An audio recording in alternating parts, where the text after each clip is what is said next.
जीतन मांझी पहले अपने घर के झगड़े से बाहर निकले, तब तो एनडीए के सहयोगी दलों से लड़े। पहले अपने बेटे से लड़कर जीते, तब तो किसी से राज्यसभा की सीट मांगे।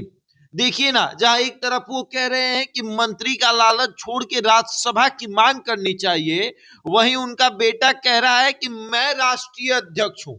जीतन मांझी को संतोष सुमन कह रहे हैं कि मैं राष्ट्रीय अध्यक्ष हूं और मुझे पता है कि क्या करना है क्या नहीं करना है।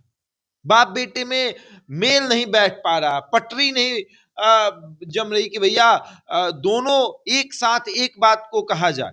जीतन राम मांझी कह रहे हैं राज्यसभा मांगिए, तो संतोष सुमन कह रहे हैं कि वो मैं राष्ट्रीय अध्यक्ष हूं, मैं तय करूंगा क्या कब मांग करना है, किस चीज की मांग कब करनी है, ये मैं तय करूंगा।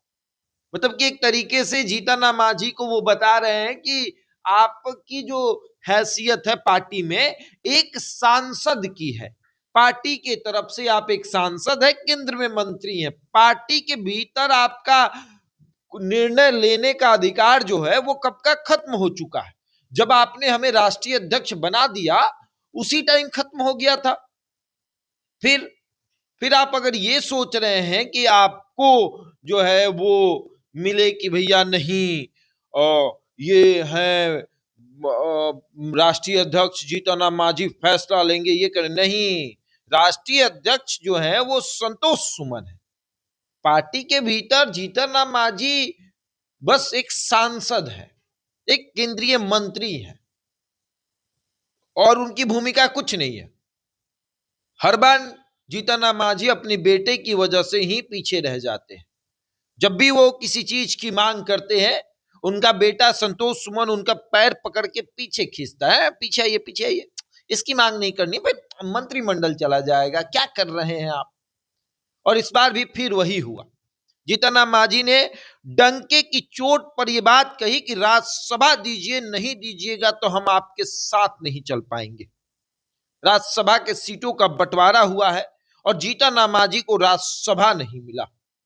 तब संतोष सुमन ने फिर से जीतन राम मांझी का पैर पकड़ के पीछे खींच लिया कि आप पीछे आइए, राष्ट्रीय अध्यक्ष हम हैं, हम निर्णय ले सकते हैं। और ठीक जीतन राम मांझी के मन में यह चल रहा है कि भैया हर बार तो मेरा बेटा ही हमें डुबा देता है। विधानसभा की सीटें अधिक मिल सकती थी, लेकिन संतोष सुमन की वजह से वो 6 सीटें मिली। लोकसभा की सीटें अधिक मिल सकती थी, लेकिन संतोष सुमन की वजह से वो एक ही मिली। राज्यसभा की भी सीट मिल सकती थी, लेकिन संतोष सुमन जो है वो प्रयास नहीं कर रहे हैं। संतोष सुमन का मानना है कि नहीं, हर चीज का एक सही फैसला जो है, सही निर्णय लेने का एक समय होता है और वो समय अभी नहीं आया। राष्ट्रीय अध्यक्ष होने के नाते ये निर्णय संतोष सुमन लेंगे, ना कि जीतन राम मांझी। जीतन राम मांझी बेचारे फंस जा रहे हैं। बेटे से प्यार है और बेटे को मंत्री पद से प्यार है, तो अब इसमें पूरा जो हम पार्टी है वो उलझी हुई है। एक तो मिला था गलती से किसी तरीके से लड़ झगड़ के मिला कि भाई जो है वो महादलित आयोग का उपाध्यक्ष पद, तो वो उसमें जीतन राम मांझी ने अपने दामाद को सेट किया। अब किसी और को सेट करने की बारी मिल ही नहीं रही है, आ ही नहीं रही है, किसी और को कैसे मौका दिया जाए।